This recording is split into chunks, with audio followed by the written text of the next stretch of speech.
ቅዱስ ዮሐንስ አፈወርቅ መጥተህ ቤተ መቅደስ ውስጥ 1000 ሻማ ደርድረ ልታበራ ትችላለህ። ለእግዚአብሔር ስጦታ ሰጠሁት ብለህ እመነኝ፣ ያን ያበራውን ሻማ በር ላይ ዘለህ የመጣው የነዳዩ እንባ ያጠፋብሃል።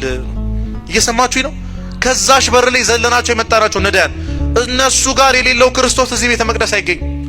ሰው ውስጥ ያላገኘነው ክርስቶስን የትም አናገኘው። እነሱን ካላገበርን እግዚአብሔርን አናከብርም። እነሱን ከናቅን የምንቀው ማንን ነው? እግዚአብሔርን። ብራብ አብልታችሁኛል ወይ ብጠማ አጠጣችሁኛል ወይ ይለናል እኮ። ያን ጊዜ ምን ይሉታል? የት ተርበህ አግኝተን የት ተጠምተህ አግኝተን? መቼ ታስረህ ክርስቶስ ሆይ መቼ ታመህ ነው ምን ጠይቅህ? አንተ ምን ሆነ ታውቃለህ? ለነዚህ ለታናሾቻችሁ የምታደርጉት ሁሉ ለኔ እንዳረጋችሁ ተቆጥረዋለሁ። እየሰማችሁኝ ነው? አዎ። ስለዚህ ሁሉ ጊዜም ነው የምላችሁ፣ በተለይ የተናቀ ሰው ስናይ፣ በተለይ ዝቅ ያለ መሰለን ሰው ስናይ ክርስቶስ ሊሆን ይችላል። እግዚአብሔር ስለዛ ሰው የእግዚአብሔርን ስጦታ ከዛ ሰው ልንቀበለው የምንችለው አስቡት። ለእግዚአብሔር ብር ማበደር እንዴት ያለ ነገር! ለነዳያን መስጠት ማለት እኮ ለእግዚአብሔር ብር መስጠት እኮ፣ በሰማይ ቤት መስራት ማለት ነው።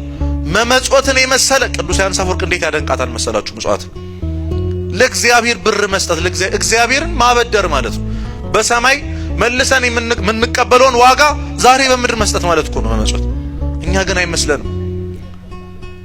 ይሄን ጉባኤ ስንጀምር ምን ብለን የጸለዩ አባታችን ሆይ፣ ከዛስ ታውቁታላችሁ አይደል? ጸሎቱን በሰማያት የምትኖር ከዛስ ጮክ በሉ እንጂ ስምህ ይቀደስ፣ መንግሥት ትምጣ፣ ፍቃድ በሰማይ እንደሆነች እንዲሁም በምን ትሆን። ከዛ ምናችንን ስጠን እስኪ የዕለት በሉ እንጀራችንን ዛሬ ምን በለን ስጠን። ለምሳሌ ሁለት ወንድማማቾች ቢኖሩ ቤት ውስጥ አንዱ ሄዶ ሁለቱ ቢርባቸው እንደው አንዱ ሄዶ ወደ አባቱ አባዬ እራት ስጠን ብሎ ያንን እራት ብቻውን ቢበላው ተገቢ ነው? ምክንያቱም ይሄ ሰውዬ ለኔም ለወንድምን ምን በለን ያለው ስጠን ያለው ስጠኝ አይደለም። ለዛ እኮ ነው ቤተክርስቲያን ክርስቶስም ሲያስተምረን ይህንን ጸሎት የዕለት እንጀራዬን አይደለም የዕለት እንጀራችንን ነው። ስለዚህ ዛሬ የተቀበሉ ዛሬ በልታችኋል ጠጥታችኋል አይደል ምእመናን አይደለም? እግዚአብሔር ሲጀመር የከፈተውን ጉሮሮ ሳይዘጋ ያድር እንደሚሰጠን የታወቀ ነው። ጠይቀነዋል። የዕለት እንጀራችን ዛሬ ስጠን ብለናል፣ ሰጥቶናል። ሲሰጠን ግን ለኛ ብቻ አልነበረም። ስንጠይቅ እኮ የዕለት እንጀራችንን ነበር ያለው።